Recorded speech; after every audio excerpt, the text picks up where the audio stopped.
eu teria vindo aqui em setembro, né, quando teve o treinamento, uma capacitação para diagnóstico e tratamento, mas eu tenho um problema de visão, que eu uso uma lente de contato.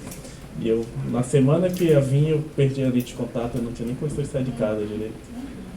Mas aí o Dr. Francisco aqui, ele é o nosso parceiro lá no Ministério da Saúde. O Dr. Francisco é um dos maiores especialistas médicos, né, com animais peçonhentos no Brasil. Ele me falou que ele foi muito bem recebido aqui, pediu para agradecer muito a você, que ele foi bem recebido, você é muito organizado no treinamento. Assim. É uma turma boa, trabalhando. Ah, que bom. Esse treinamento, né, ele está aí, ele já existe antes de eu entrar no Ministério da Saúde, na verdade, né, tudo começou com o trabalho da Denise, do William e do Emanuel, junto com outros colegas que estavam lá no Ministério da Saúde na época, e que ele culminou nesse manual que está aí com vocês, né, que vocês receberam, e junto com esse manual veio também esse treinamento, né. O problema com o escorpionismo já é um problema assim, há muitos anos, e ele tem, infelizmente, por mais esforços que a gente tenha feito, ele continua aumentando, né? Então é muito importante, né, todo esse trabalho que vocês vão fazer a partir do conhecimento que vocês vão adquirir aqui, porque a gente tenta, vocês vão ver que um dos objetivos do nosso programa é isso, é tentar frear, né, esse aumento na quantidade de casos através da conscientização da população. A Denise vai falar assim que a gente não vai exterminar o escorpião da face da terra, do Brasil, do município, né, porque eles estão aqui muito antes da gente e acho que eles vão sobreviver muito depois que a espécie humana for extinta, eles vão continuar. Né? Então o que a gente tem que fazer é evitar que ele cause acidentes. Né? Eu sempre gosto de começar, né, a minha fala com uma frase do Vital Brasil, mineiro da campanha. Acho que talvez as pessoas mais velhas vão lembrar do Vital Brasil, que ele estava numa das cédulas, né, de uma das nossas moedas, que, né, tantos que existiam aí no século XX. E o Vital Brasil foi um médico, talvez um dos mais importantes, né, dos nossos médicos pesquisadores. Ele esteve diretamente envolvido nos primeiros soros antiofídicos produzidos no Brasil, né? Eles são um dos pioneiros no mundo, né? Ele foi, por exemplo, a pessoa que descobriu que eu preciso que um soro que foi produzido a partir do veneno de uma determinada espécie, né, de animal peçonhento, uma jararaca, por exemplo, ele só serve para tratar um acidente por jararaca, né? Então não adianta eu pegar, exemplificando aí o caso que teve aqui, né, no estado recentemente, né, de uma criança indígena. Ela foi picada por uma jararaca, chegou até a receber o soro para jararaca, mas depois o médico achou que o soro não estava funcionando e resolveu dar soro para cascavel para aquela criança. Né? E esse segundo soro aí não serviu para nada, né? Só foi desperdiçado. E foi o Vital Brasil que foi a pessoa responsável por descobrir que eu preciso tratar com soro específico da serpente que causou aquele acidente. Né? Então ele é um dos maiores pioneiros, e a frase que ele traz é essa, que a única felicidade da vida está na consciência de ter realizado algo útil em benefício da comunidade. Essa frase eu acho que ela diz muito a respeito do trabalho, né, de nós trabalhadores do SUS, né, porque a gente está aqui para ajudar, né, a população. Né. Esse treinamento, né, ele é dividido nesses diversos tópicos, né. Eu vou dar essa parte até essa parte aqui, né, Escorpionismo Brasil, proposta de controle de escorpiões. Aí depois o Emanuel e o William vão falar dessa parte de controle, avaliação das atividades, destino, e a Denise vai dessa parte final, que vai falar da parte da identificação dos escorpiões de importância e saúde. Então, começando essa parte, né, a gente fala um pouquinho do histórico do programa, só alguns marcos históricos do nosso programa. Ele começou em 1986, o professor Marcos, né, o seu professor, né, ele falou que ele participou de uns grupos de trabalho que organizaram o Programa Nacional de Controle do Ofidismo na década de 80. Foi uma época que tinha os laboratórios produtores de antivenenos no Brasil, e um dos laboratórios era um laboratório privado, que não era brasileiro, né? E esse laboratório ele fechou, né? Ele parou de produzir os soros aqui no Brasil, e o Brasil, talvez as pessoas mais velhas podem lembrar dessa época, mas foi uma época que faltou muito soro, né? Muitas pessoas com sequelas ou morrendo por conta de falta de soros, e o Ministério da Saúde fez, né, essa intervenção, esses programas. Ele organizou um programa de controle de ofidismo, né, para tentar exatamente controlar essa situação de falta de soros. Então houve um investimento maciço dos laboratórios públicos estaduais, né, como o Instituto Butantan, o Instituto Vital Brasil e a Fundação Ezequiel Dias, né, que eram os três laboratórios públicos naquela época.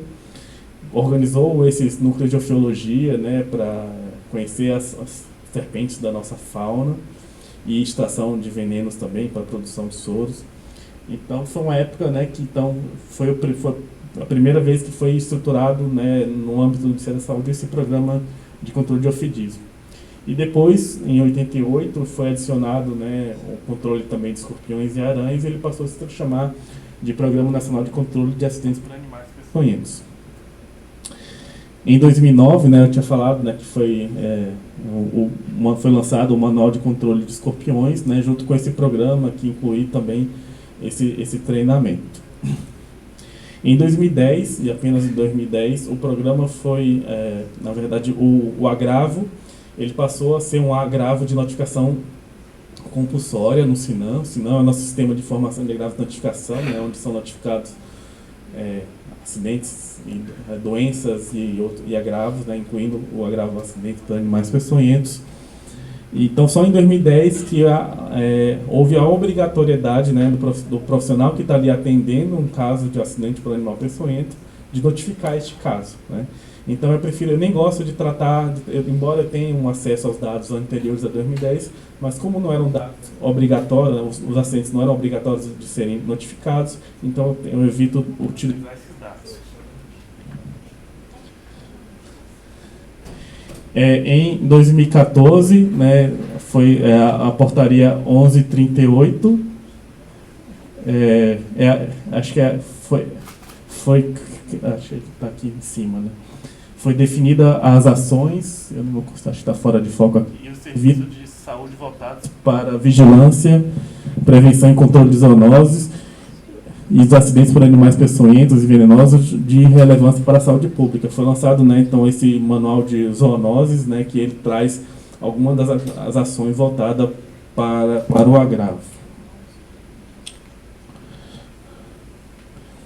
Em 2015, né, foi lançado o Guia de Vigilância e Saúde. Esse aqui é a versão mais recente de 2021. E nesse guia, a gente colocou uma observação. Acho que esse guia é muito importante para todos os profissionais de vigilância e saúde que lidam, né, com as várias doenças e agravos do Ministério da Saúde, conheçam, né? E falando especificamente dos animais peçonhentos, né, a gente incorporou uma recomendação de investigação de óbitos, né? Vocês vão ver, assim, no Brasil atualmente são notificados mais de 260 mil acidentes por animais peçonhentos, né, por ano. E embora fosse importante conhecer cada um deles, mas a gente não tem, né? Acho que a gente não tem condições de conhecer cada um dos acidentes que são notificados. Mas, por outro lado, o óbito, né, que a gente tem ali na casa de 200 a 300 por ano, o óbito ele é o desfecho desfavorável, né? Quando a gente fala que o acidente por animais peçonhentos ele é um óbito evitável, né? Porque a gente está falando ali de que são acidentes que podem ser prevenidos, e quando tratados de forma oportuna, e muitas vezes o desfecho é favorável, né? A pessoa vai ser curada. Então, assim, quando ocorre um óbito, é importante que o serviço de vigilância do município, da região ou do estado faça uma investigação desse óbito para identificar quais foram os fatores que levaram àquele óbito, né? E se isso ele pode ser, de certa forma, servir como aprendizado para que novos óbitos como aquele deixem de ocorrer. E em 2019, né, a gente lançou, quer dizer, foi feito um lançamento, mas infelizmente foi no final de 2019. A gente não conseguiu fazer um lançamento formal, que era para ocorrer em 2020, mas aí teve a pandemia, de um aplicativo chamado Animais Peçonhentos Brasil. A Maria ela falou, né, que as pessoas às vezes vão para uma cachoeira tal, e não sabe para onde procurar o atendimento, mas esse aplicativo ele traz, né, não sei se vocês conhecem, né, infelizmente a gente não conseguiu fazer a divulgação adequada dele. Uma das funções que ele faz, ele consegue, você abre o aplicativo pelo celular e ele sabe, né, onde você está localizado, né, ele tem acesso à sua geolocalização e ele tem todos os pontos de atendimento de acidentes por animais peçonhentos, eles estão lá cadastrados. Então ele vai te mostrar de onde você está, quais são os locais que tem mais próximos, né, que tem o tipo de soros, né, que estão para animais peçonhentos, e ele vai traçar uma rota, né, e você vai poder abrir o seu aplicativo de mapas e vai ter a rota para aquele hospital que tem o soro.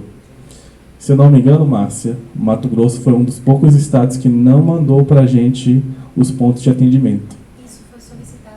Foi em 2018. Tá. Você não estava aqui, não te culpo. Mas, assim, eu lembro que foi um trabalho, acho que foi 1 ano insistindo para todos os estados mandarem esses pontos. Tinha gente que tinha, assim, os pontos que tinham sido feitos há muito tempo. Na época do telefone, um dos campos que tem no aplicativo é o telefone do hospital, né? E tinha lá os pontos com um telefone de 7 números, né? Então, imagine quão antigo era aquela lista lá. Às vezes a lista nem estava nem atualizada, né? E a gente precisava, por exemplo, do número, uma das coisas que o pessoal que fez o aplicativo, eles precisavam do número do QNES, porque já tinham os pontos do QNES todos georreferenciados no mapa dele, no que aparece no aplicativo. Aí ele precisava saber o número do QNES de cada hospital. Aí tinha gente que não sabia nem o que era, sabe? Assim, então foi um trabalho foi difícil, foi mais de 1 ano, até a gente conseguir todos os pontos, né? E o Mato Grosso, se eu não me engano, foi um dos estados que não mandou pra gente, né? Então o aplicativo foi lançado sem os pontos de atendimento aqui do Mato Grosso. Mas o aplicativo ainda está em uso? Tá. Ele tem, além dessa questão do mapa, né, que é essa parte aqui, ó, então ele mostra no mapa os pontos de atendimento, né, e a partir de onde você está, ele faz a rota até esse hospital. Ele traz informações sobre os animais também, né, bem básicas, são informações às vezes que estão no Guia de Vigilância e Saúde. A parte de diagnóstico e tratamento também tem um resumido, né, os sintomas por cada classificação clínica dos acidentes, o tipo de soro que é utilizado, né, e ele tem o telefone do Centro de Informação Toxicológica, que é mais próximo, dependendo de onde você está, né.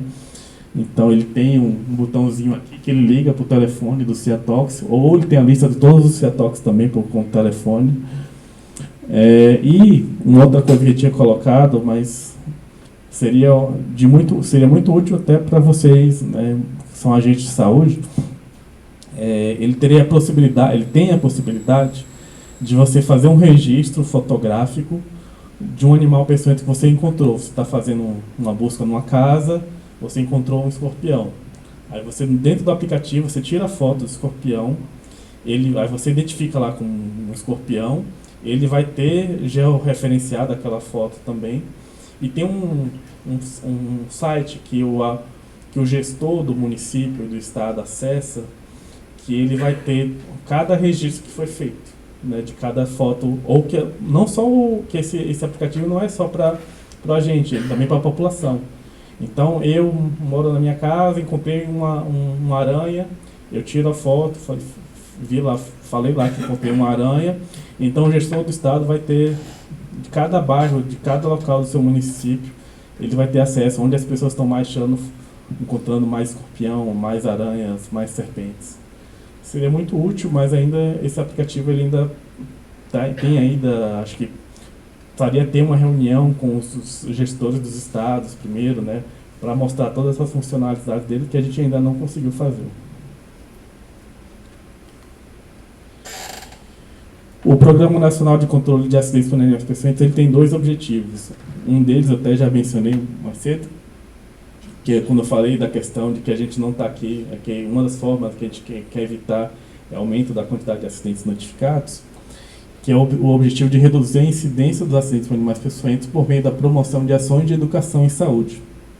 A gente não vai se livrar dos animais peçonhentos, né? A gente não vai eliminar os escorpiões, mas a gente vai evitar que ele entre nas nossas casas e causem acidentes.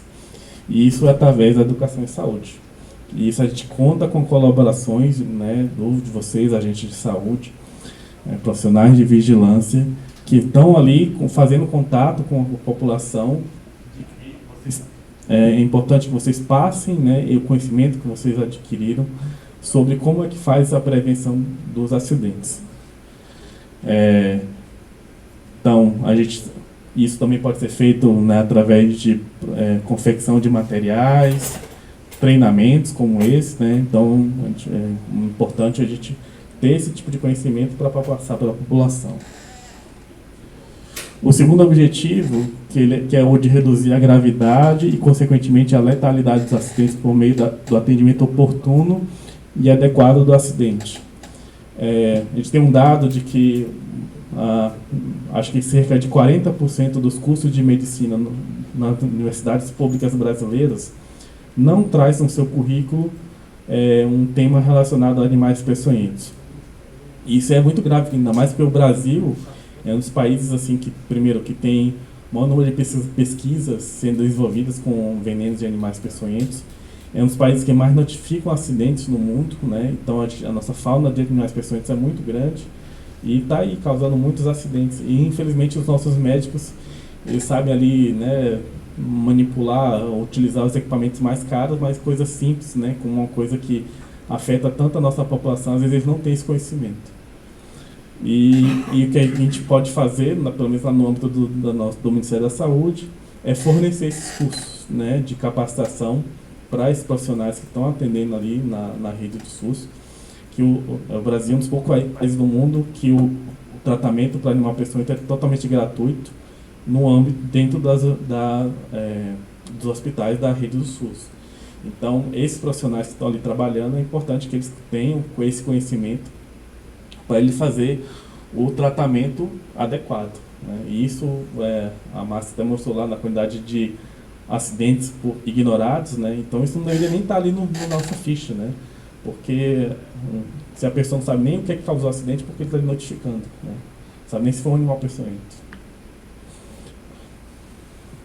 E assim, a Márcia participou, né, dessa capacitação, né, Márcia?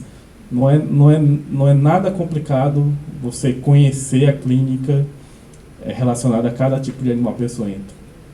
Então você não precisa nem ter levado o animal, né? A gente sempre fala, tira uma foto do animal, ajuda na identificação. Mas para um médico, quando ele conhece o tema, ele não precisa disso. A clínica que o paciente está desenvolvendo, ele vai saber qual tipo de acidente e vai tratar de forma adequada.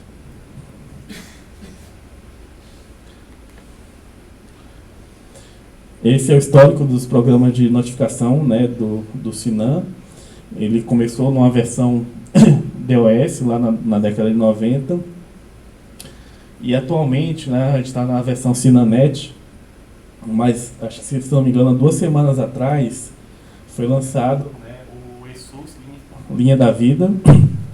Ele ainda não está, o agravo animais peçonhentos ainda não está incorporado. Mas ele é o que vai substituir, né? Ele vai continuar chamando Sinan, mas ele vai ficar dentro desse SUS Linha da Vida, que o agravo, né, ele vai deixar de ser centrado na notificação naquela notificação, e ele vai ser voltado mais ao paciente. Então, ele chama de Linha da Vida porque ele vai desde a notificação, né, vai ser baseado desde a declaração de nascimento, né? Desde a certidão de nascimento até a declaração de óbito. Então, todas as entradas que aquela pessoa, né, fez no SUS, toda a vacina que ele recebeu, todo o soro que ele recebeu por uma picada animal pessoa, ele vai estar registrado na notificação daquela pessoa e, assim, é muito mais fácil, né? Então a gente vai até, por exemplo, vai tentar evitar o número de que a gente tem quantidade de vezes que são notificações que são duplicadas, né? Às vezes a pessoa procurou um acidente, procurou um serviço no município que ele mora, aí aqui não tem SUS, você vai ter que ir para outro lugar. E ele foi para outro lugar e lá foi preenchida outra ficha. Então a gente tem essa dificuldade. A gente estima lá no Ministério da Saúde que são 2% de duplicidades, né, por ano. Tratando-se de 260 mil casos, aí são mais de 5 mil casos de duplicidades, né? Isso é dificuldade. E a gente não tem nem como ficar olhando, monitorando cada um deles. Às vezes assim, ó, a pessoa, ele foi no primeiro atendimento e aqui só tem 3 ampolas. Então ele tomou aquelas 3, você tem que tomar o resto das ampolas naquele outro município. Aí foi feita outra ficha. Aí na hora de fazer a remoção das duplicidades, uma ficha eliminada. Não é que o soro que ele recebeu no primeiro atendimento, às vezes é perdido, né? E isso causa aí uma deficiência na quantidade de notificações né, de soros que foram feitos no estado, pro estado.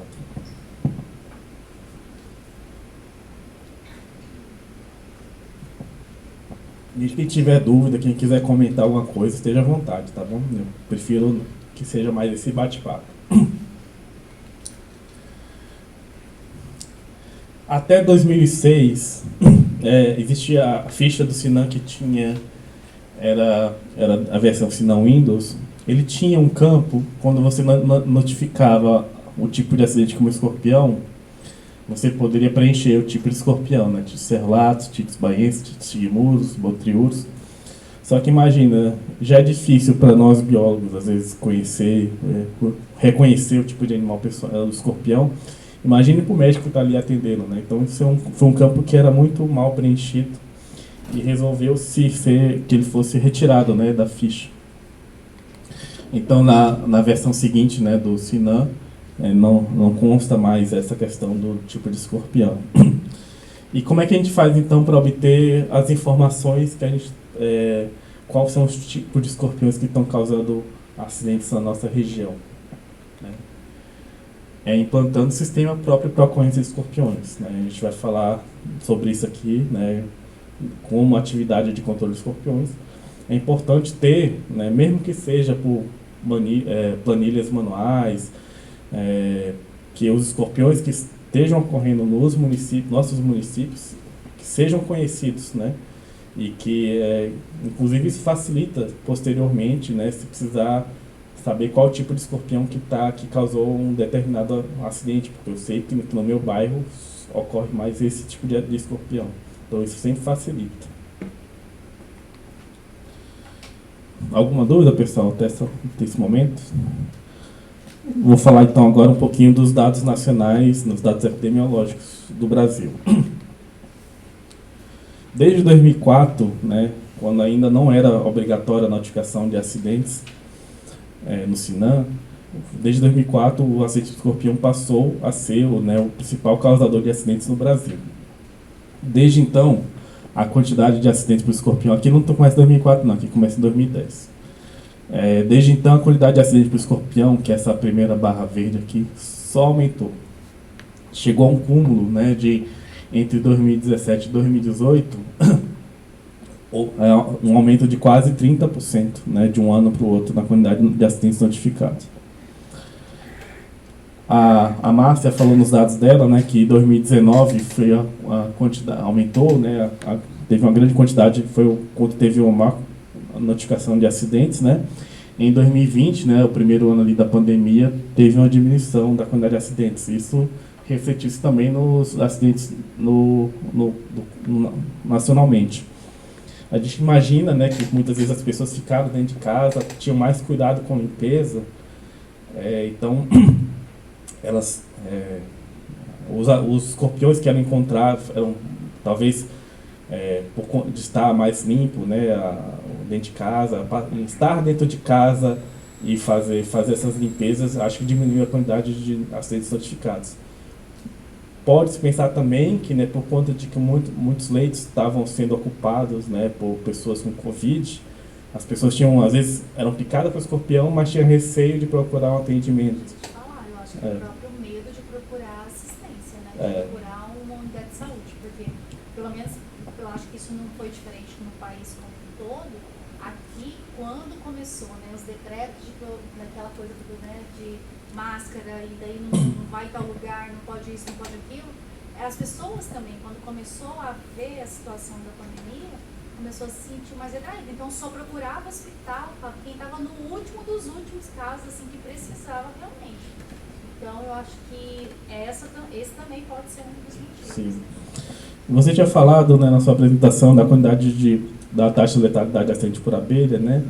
E assim, acho que é até parecido com os escorpiões, acidente por abelhas, assim, muitas vezes as pessoas não procuram atendimento médico, né? Ainda mais a pessoa picada por uma abelha. Então, não faz sentido a pessoa querer procurar atendimento, ainda mais se ela não tiver uma reação alérgica, né? Mas a gente, nacionalmente, a quantidade de acidente por abelha também, embora esteja aumentando, né? Mas você vê que a taxa de letalidade é muito alta, porque as pessoas que vão procurar atendimento é porque já é um caso um pouco mais grave, já foi picado por uma quantidade considerável, né, de abelhas. Então a gente até explica um pouquinho essa questão da taxa de letalidade ser grande, né? Acho que tirando é mais alta do que escorpiões e aranhas, por exemplo, né? Só perde para a taxa de letalidade das serpentes. E os óbitos por serpentes, né, que é essa barra azul, a quantidade de acidentes de serpentes e aranhas pouco mudou, né, nessa década aqui. A quantidade de acidentes de óbito por serpente é ainda maior. E assim, outra coisa que a Márcia falou, foi falada aqui, essa questão do erro da notificação, né? Eu sempre começo o ano, quando eu vou fazer a primeira análise, por exemplo, agora em janeiro de 2023, vou começar a trabalhar com banco de dados de acidente por animal peçonhento em relação ao ano de 2022. A primeira coisa que eu vou notar lá é que vai ter mais de quase 500 óbitos notificados. E sempre assim, acima de 400, 450. Acho que o último ano eu comecei com o banco de 2021 com mais de 450 óbitos notificados. A segunda coisa que eu vou notar é que mais de 50% desses óbitos não tem data do óbito. A coisa mais simples, inclusive tem um campo evolução, cura, óbito por animal peçonhento, óbito por outra causa e ignorado. Aí o campo seguinte, data do óbito. Então eu vou ver que mais de 50% desses óbitos que foram notificados, esses quase 500 óbitos, não vai ter uma data do óbito. E aí você vai ver, mesmo dos que... e você vai pegar esses óbitos que não tem data, você vai ver lá, classificação leve. Soro utilizado nenhum. O óbito, geralmente ele é decorrente de uma complicação sistêmica, como injúria renal, insuficiência respiratória, choque. Você vai olhar lá se tem complicação, não tem. Então isso aí o que você falou, o campo 1 é sim, o campo 2 é não, a evolução eu marquei 2 porque eu achava que não houve óbito. Isso eu já vi de norte a sul do Brasil. Todo lugar as pessoas desconhecem o caderno do Sinan explicando como é que deve ser feita a notificação, né? As pessoas às vezes têm preguiça de ler, porque tudo isso está explicado. O caderno de análise lá, como devem ser feitas as análises, existe um caderno de análise do Sinan, inclusive até o específico para animal peçonhento. Tudo isso está lá e às vezes a pessoa que trabalha ali com o Sinan diretamente desconhece esse tipo de coisa. Então isso é uma complicação muito grande que e é um trabalho muito... Por isso que incluiu a questão da investigação do óbito. Porque esse óbito que não existiu, ele tem que ser corrigido, né? Então eu sempre começo lá com mais de quase 500 óbitos no ano. Aí quando vai passando aquele ano, aí, né, o pessoal vai, não, esse óbito não existiu, vamos corrigir. Esse óbito não existiu, vamos corrigir. Aí esse óbito foi, tá certo, fizemos a investigação dele. Aqui a Márcia está participando da investigação desse óbito dessa criança lá que foi picada por uma jararaca. Então, quando vai passando o ano, aí o número de óbitos vai diminuindo até chegar a uma quantidade que é mais condizente com a realidade. Então aqui só mostrando os casos, né? Então o escorpião aqui, quase 60% das notificações do total de notificações no Brasil são para o escorpião. E a maior taxa de letalidade é a de serpentes, né? A taxa de letalidade de escorpião é em torno aí de 0,08%, 0,09%. Aqui é um mapa, até fiz recentemente esse mapa, mostrando aqui quais são as regiões que tem mais notificação de escorpião no Brasil. Aqui o estado de São Paulo, eles vão mostrar no mapa seguinte, é o estado que mais notifica acidente por escorpião no Brasil atualmente. Ele assumiu essa primeira posição em 2021, que até então Minas era o estado que mais notificava acidentes por escorpião no Brasil.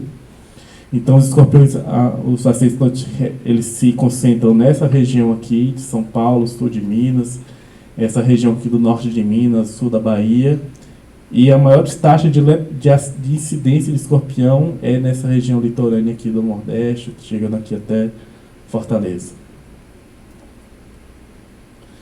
Aqui o Mato Grosso, né, a quantidade de acidentes não é tão grande, né, e aqui também na região sul, no Rio Grande do Sul. Então, né, como eu falei, São Paulo é o estado que mais notifica acidentes no Brasil, Minas, Bahia, aí Pernambuco e Alagoas, né, então esses são os 5 primeiros estados que mais notificam acidentes. Então, aqui, 159 mil casos notificados em 2021 e 136 óbitos. Eu botei esse asterisco assim, porque ainda, por ser o acidente que é mais notificado, a quantidade de erros de notificação de óbitos é maior nos acidentes do escorpião, né? Então, esses 136 óbitos aqui é com essas observações aí, que muitos desses óbitos que ainda estão notificados ainda têm inconsistência em relação à data de óbito ou se aquele óbito de fato ocorreu. O Mato Grosso, ele está numa posição confortável aqui em 19º, né, dos 27 estados, com 727 casos em 2021, e eu tenho aqui 2 óbitos no banco que tá pra gente lá, né? Você falou que tem um, né, que foi em Cuiabá. Não, mas aqui é 2021. Sim, o óbito que eu mostrei, um óbito de escorpião foi esse ano, 2022. Então. Aí ano passado. Tá. Tá certo, então. Tá tá bom. Que foi aqui, Várzea Grande e Barra do Garças. E você falando sobre notificação e o quanto que às vezes o óbito também muda o número de óbitos, e em questão, né, da investigação, foi o que aconteceu nesse caso que eu contei, né, que era um problema realmente de leitura de quem foi digitar. Ao invés de entendeu que era 2 e aí digitou lá com óbito. Então, eram 2 óbitos registrados esse ano por escorpião, inclusive um na região Cuiabá, outro Pontes e Lacerda, e aí foi corrigido. E aqui os municípios que mais notificaram, aqui no Mato Grosso, né, Cuiabá, eu não enxergo, por isso que eu tenho problema de visão, gente. Aripuanã, que eu vi que é esse município aqui, né, que é perto de Apuí, né, que é aqui daqui da região norte, do norte do estado. Várzea Grande, Juína, Colniza, que eu vi também aqui no norte, e Sinop, que é aqui também, né, perto do norte, né? Sim, todo mundo. Então, são municípios amazônicos, né? Então, acho que tem muito a ver, né, com os óbitos, com os acidentes que ocorrem na região norte. E aqui que eu falei, né, que lá no norte a maioria dos acidentes são em áreas rurais e no restante do Brasil em áreas urbanas, né? E faz sentido a questão daqui no Mato Grosso ser essa quantidade de acidentes em área rural ser próximo do quantidade de acidentes em áreas urbanas. E aqui mostrando, né, a sazonalidade dos acidentes, né, que as regiões que mais notificam acidentes, né, que é a região sudeste e nordeste. Embora os acidentes ocorram todo ano, mas há um aumento da quantidade de acidentes notificados nos meses chuvosos, né? Os escorpiões estão ali sempre, gente. Eles estão lá escondidos. E na época de chuva, né, às vezes com os municípios que têm galerias fluviais, que estão ali, a água começa a subir, aí eles vão subindo junto, né? Eles vão procurar locais secos, né, para eles, né, às vezes vão procurar alimento, enfim. E a quantidade de acidentes acaba aumentando nesses meses mais chuvosos, né? Aqui nas outras regiões, né, região centro-oeste, essa barra azul aqui, então foi o que a Márcia falou, a quantidade de acidentes vai aumentando aqui a partir de agosto, né, e novembro aqui foi o mês que mais notificou na região centro-oeste. Eu acho que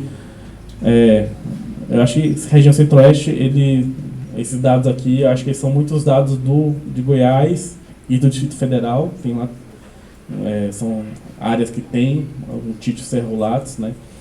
E são estados que notificam muito acidentes, né? Eu queria até ver, assim, tem uma parte aqui do estado que faz fronteira com Goiás. É importante que esses estados tenham uma vigilância redobrada em relação ao Títio Serrolatos, né? Porque Goiás tem muito acidente por Títio Serrolatos. Então, eu acho que é questão de tempo de que comece a aparecer aqui no estado essa espécie, né? E uma vez que ela se instala, é difícil controlar. Eu lembro que no começo dos anos 2010, o estado do Tocantins, a pessoa que estava lá na época, entrou em contato com a gente e falou: apareceu o Títio Serrolatos aqui no município do sul do estado. Aí a vigilância estava preocupada, conseguiu, né, ver que teve uma espécie que foi encontrada ali, uma espécie de importância de saúde. Mas, enfim, é difícil fazer esse controle, né? Às vezes o animal que aparece, tem outros ali que estão, né, ocorrendo ali naquela região. E acho que em 2016, eles entraram em contato novamente e falaram: apareceu o Títio Serrolatos aqui em Palmas, que já é mais no meio do estado. Então é isso, é uma espécie que ela tem, a gente vai falar um pouco, a Denise vai falar muito bem dela, que é uma espécie que ela tem umas particularidades que facilitam essa dispersão. E é importante que a gente esteja atentos, né? Para aparecer uma vez, tentar ali reforçar as ações de controle. Os acidentes, eles ocorrem em homens e mulheres de forma muito similar, né? São um acidente dentro de casa, não tão homens e mulheres frequentam, né, as casas de forma parecida. A maioria dos acidentes é na faixa etária entre 20 e 64 anos, é faixa etária economicamente ativa, que é a maior parte da população brasileira também. Mas crianças têm uma susceptibilidade aumentada em relação ao veneno. Então, quando você for ver a questão de óbito, que sai no noticiado, geralmente é criança, né? Não tem uma explicação definitiva de por que crianças têm essa susceptibilidade ao veneno do escorpião. Fala-se de sistema imune que ainda não está pronto, fala da relação peso corporal, que criança é menor, fala do coração, que o acidente escorpião ele causa, né, um choque cardiogênico, então o coração de criança ainda não está totalmente preparado. Então, tudo isso tenta explicar de por que tem a quantidade de óbitos em crianças é maior. E você vê que também tem em adultos. Uma vez eu questionei uma das maiores especialistas médicas do escorpião do Brasil, a doutora Palmira Cupo, que é lá de Ribeirão Preto, se ela já tinha visto um óbito com um adulto. Ela falou: Flávia, ela é pediatra, inclusive. Ela falou: Flávia, e ela é do Centro de Informação Toxicológica lá de Ribeirão. Ela falou: Flávia, uma vez um idoso que tinha uma comorbidade veio a falecer decorrência de picada por escorpião. Mas é muito raro. Então, daqueles 136 óbitos que eu falei, se bem que não, esse aqui é de 2017 a 2021. Mas esses óbitos aqui que tem eu acho que a grande maioria são de óbitos com erro de notificação, né? Esses com idades que não sejam crianças. A maior parte dos acidentes ocorre nas mãos e nos pés, que é da atividade, né? De calçar um sapato, de estar arrastando um móvel para fazer uma limpeza doméstica. Então, isso tem que sempre estar nos manuais educativos, né, de como é que ocorre o acidente, que atividades estão ligadas à ocorrência de acidentes. Estou ali mexendo no entulho, né, então com as mãos desnudas. Então, é importante que o material, né, educativo que traga as ações de prevenção, que você usar uma luva, se você usar um sapato fechado, e verificar o vestuário, os calçados, antes de utilizá-lo, vai prevenir os acidentes. Estudantes, donas de casa, trabalhadores da agricultura, então, são os profissionais que estão mais suscetíveis aos acidentes. O Brasil sempre, né, a gente sempre tratou a questão de saúde como uma questão apenas meramente assistencial. Sofri um acidente, né, fui procurar o atendimento e fui medicado, fui para casa. Mas aí às vezes a pessoa, por exemplo, sofri um acidente com escorpião. Um escorpião me picou, fui para o hospital, ele passou ali um remédio para dor e pronto, fui para casa. Mas o problema que causou o acidente, ele está ali ainda, está na casa da pessoa. Isso aí, se a gente não resolver esse problema, a pessoa vai ficar constantemente voltando àquele serviço, ao hospital. Então a gente tem que passar da meramente questão assistencial para uma questão de prevenção. E é aí que entra vocês, profissionais de vigilância, agentes de endemias, né? Que é você que vai estar ali indo, visitando as pessoas, falando, olha, esse escorpião, ele está saindo do ralo do seu banheiro, está saindo do ralo da sua cozinha. Vamos fechar esse ralo aqui com uma tela, né? Botar uma soleira aqui na porta. Aquele entulho lá do seu quintal, vamos limpá-lo, porque ele é um local onde eles costumam ficar escondidos.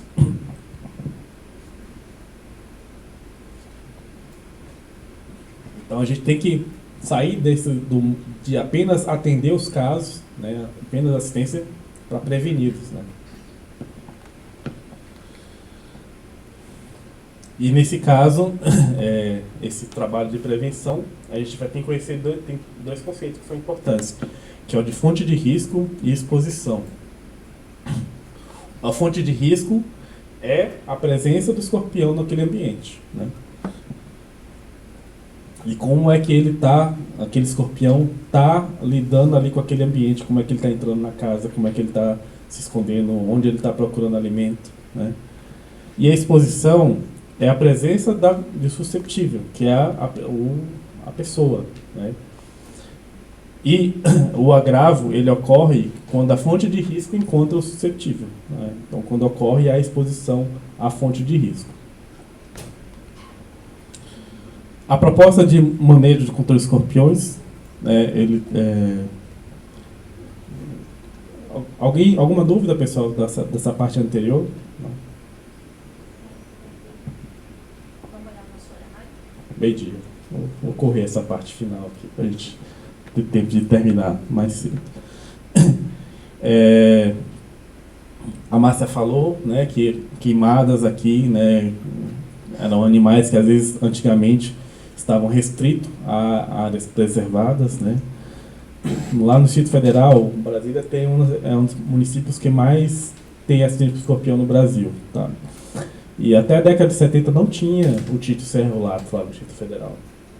Então, e hoje em dia, se eu levantar um bueiro lá, num bairro lá, eu vou encontrar. Ele tomou conta, né? E às vezes essas queimadas, né, a derrubada de mata nativa, ele tá, não só o escorpião, né, como outros animais peçonhentos, outros vetores de doenças, eles vão ficar cada vez mais próximo da gente. Às vezes até a ocupação desordenada do solo, né, você invadindo áreas preservadas, passando a morar naquelas regiões, vão estar mais suscetíveis à ocorrência de acidente por animal peçonhento. Fora isso, né, isso aqui, quem nunca viu, né, vocês que trabalham com agente de endemia, quantas vezes vocês não se deparou com entrar num quintal com isso aqui, né? Isso aqui é super comum, né, no Brasil inteiro. Isso aqui, né, lixo que atrai rato, que atrai cobra, lixo que atrai barata, que atrai escorpião, né? Então isso aqui enfim, é um trabalho, né, que às vezes desgastante, né? Você conscientizar a população que aquilo ali ele está prejudicando, né? Você acumulando esses entulhos aqui, você está atraindo riscos à sua própria saúde. Né? Fora que às vezes os animais que ajudam a controlar esses animais peçonhentos, né, que falam de escorpiões, às vezes não são desejados, né? Morcego, os lagartos, os ratos, né? Embora o rato estejam ligados a outras doenças, né? Mas são animais que às vezes a gente está evitando que eles ocorram, né, próximo da gente.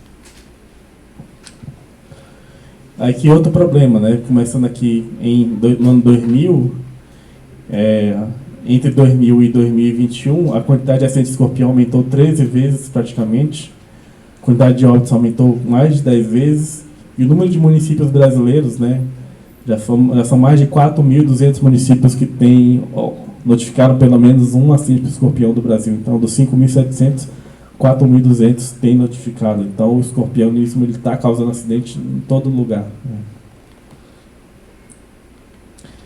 E as espécies que estão muito bem adaptadas, né? Que eu falando do Titus cerulatus.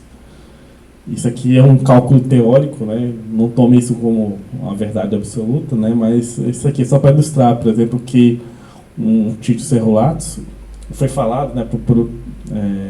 Que ele é uma espécie partenogenética, que significa que ele não tem necessidade de fazer uma fecundação para que ele se reproduza, né? Então,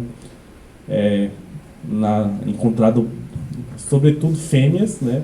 E essas fêmeas, o óvulo que ela coloca, ele se autofecunda e dali vai surgir novas fêmeas.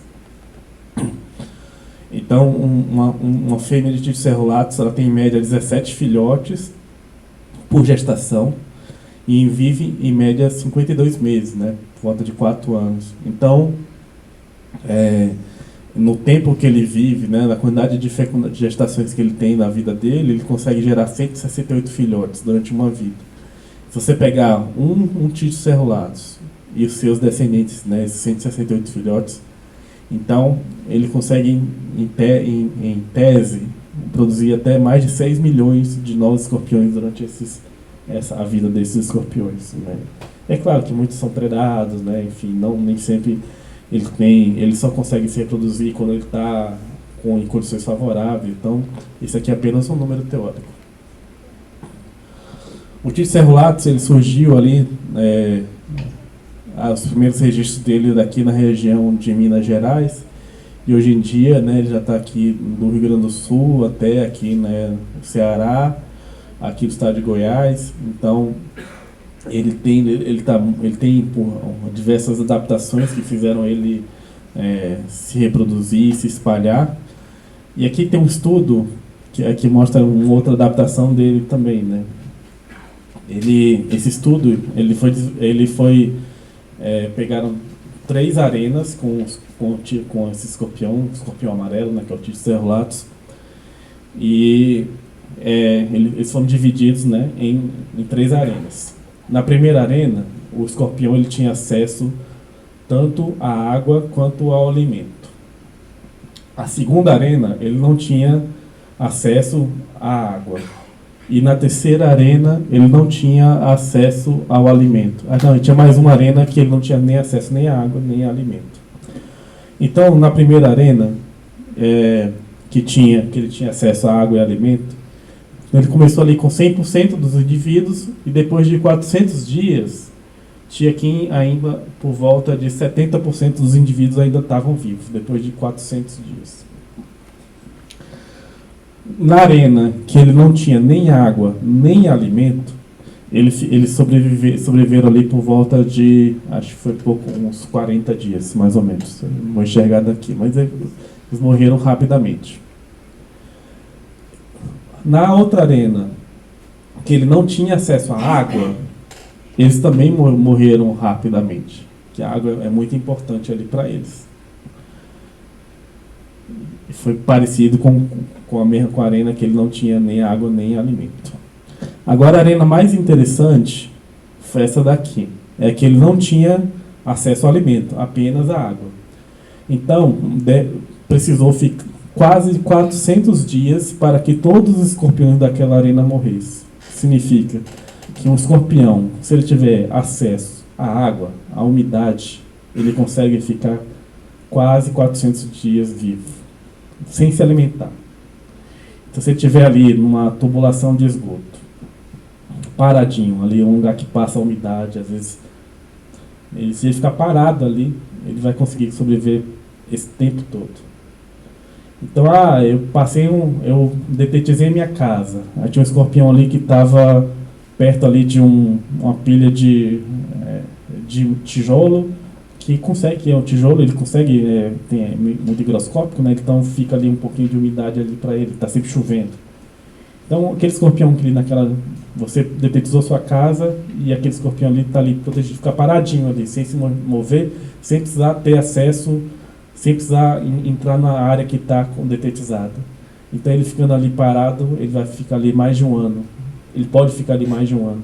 E esse um ano, o produto químico ali já vai ter sido, não vai estar mais ali presente. Então, por isso que é muito difícil controlar o escorpião com esses produtos químicos. Isso é só um dos motivos de que o Ministério da Saúde não recomenda, né, esse tipo de ação. As medidas de controle para reduzir os acidentes, ele se baseia na conhecer qual animal que está causando, como ocorre o acidente, onde ocorre o acidente, que época do ano ocorre o acidente e quem são as pessoas que estão sendo acidentadas. Isso é o trabalho de epidemiologia. Aqui, né, eu falei da questão do controle químico, a gente vai voltar a falar mais dele, né, que a gente não recomenda. E as ações de controle, só ver se eu estou acabando. Ele se baseia na vigilância e investigação dos óbitos por escorpionismo, nós que eu falei, o mapeamento de casos, onde estão ocorrendo os casos, capacitação de profissionais de saúde para busca ativa e manejo ambiental, que é o que a gente está fazendo aqui. A interface com a rede de laboratórios de entomologias e Secretaria Estadual de Saúde para troca de informações sobre áreas de risco. E disseminação da educação em saúde para a prevenção. Esses aqui, né, são os materiais, né, o Manual de Controle de Escorpiões, a gente tem uns cartazes, é importante, né, que os estados, os municípios também façam o seu próprio material com as informações das suas regiões. E que o fluxo da informação, ele sai desde o hospital, lá com o preenchimento da ficha de notificação do SINAM, até as buscas que são realizadas pelos profissionais de vigilância, os agentes de controles. Então, as informações que eles estão coletando ali, né, de presença de escorpião, de pessoas que foram acidentadas, elas servem de subsídio para as ações de vigilância. E é isso, né? Então, resumindo essa questão, né? O trabalho do agente, a notificação do SINAM, isso tudo virar uma planilha de casos notificados, né, por região, por município, e saber, para conhecer quais são as regiões que precisam de uma maior intervenção. E a perspectiva para o programa é de integrar as ações de controle com outros agravos, né? Um antigo colega nosso lá, que era da nossa área, antigo não, que ele é da minha idade, é mais novo que eu, na verdade, mas é porque ele não está mais lá no programa, que é o Guilherme. Ele sempre tinha uma frase que ele falava que ninguém trabalha sozinho. Não adianta eu, Flávio, achar que eu vou resolver o meu problema do município que eu estou trabalhando. Né? Não vou conseguir. Eu preciso de integrar, né, com profissionais, por exemplo, o acidente para escorpião, o acidente para serpente, ele é uma agravo que muitas vezes ocorre durante o trabalho. Então, a saúde do trabalhador tem que estar envolvida. Ele é um acidente, às vezes ocorre, tem uma área ali degradada, uma área com muito lixo acumulado, então a saúde ambiental precisa estar envolvida.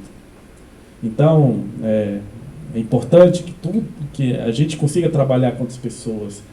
É importante, por exemplo, saber que o hospital ali da minha região está notificando os acidentes. Então, é importante que tenha essa parceria, que eles tenham saibam da necessidade de notificar os casos, que então vai estar me ajudando no meu trabalho de vigilância e prevenção. Fortalecer a vigilância através de ação de controle e manejo ambiental. E à medida que os resultados forem produzidos, novas estratégias, o aprimoramento para controle fortalecerão a vigilância. Essa é a minha parte, né? Consegui terminar a tempo aí. Passar aqui para mais. Alguém tem alguma dúvida, pessoal?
Alguém mais? Uma pergunta?